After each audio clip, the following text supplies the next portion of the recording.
somebody, an employer, so I work for a business, Sure. and I say to my employer, I'd like to buy a car through the electric car scheme. Yeah. So what happens is you, the employer, would say, yeah, we're happy to go ahead. You sign up. We get a credit line for you through one of our funders, and your employee will then make an order. Now that employee will decide to pick a Tesla. Let's call it £450 a month out of your gross salary. Mr. Employer will take that deduction out, net zero. And then as a result, there's a national insurance saving on anything you salary sacrifice, like your pension or like your cycle to work.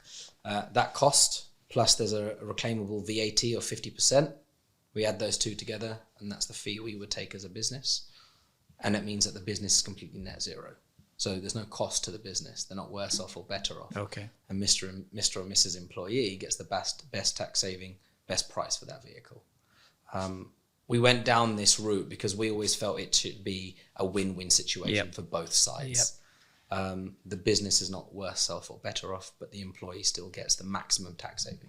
Really, really important. So much, much better off. Oh, 100%, 100%. I mean, if you went to go and do this yourself, you're looking at 9 months up front for a cash deposit. It's coming straight out of your net salary, and you're going to get a high price. You're probably not even going to be able to get that car very quickly either. Whereas we can be, as I said, quite agile to the market. Sure. How many have you completed so far? What's that? The number of people that have purchased through the electric car scheme. Orders.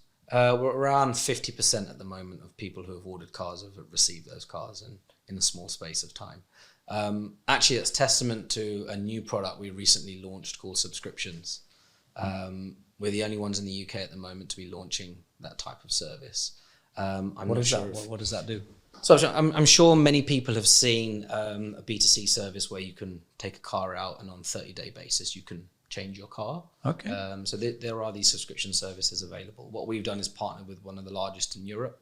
It gives us access to about 7,000 stock vehicles. And ultimately, we can now salary sacrifice that scheme as well.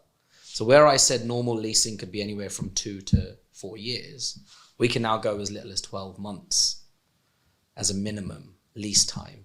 And still, you can go all the way to 4 years. Wow. But ultimately, what subscriptions do is allow flexibility. We touched upon earlier where I said one of the barriers or route to entry was small SME businesses not being able to get credit lines.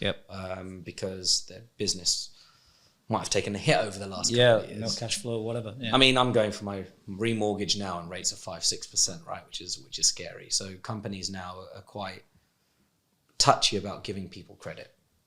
And ultimately now what we can do is even those companies in that predicament can take a subscription service model with the view to move on to leasing as they grow through increasing their management accounts, increasing their business profile.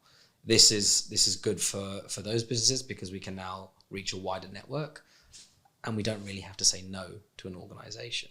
We've always got some form of workaround for them, which is really, really key because now we can open our network from here to here. Working with company. I mean, our first ever client was one person. I think he bought a Tesla. It was about 250,000. I think we saved him about £30,000. Wow. He went for the full mod cons, of course. Sure. But you can see that we will work with organisations from 5 all the way to organisations of 30,000 pounds is a lot of money. Yeah.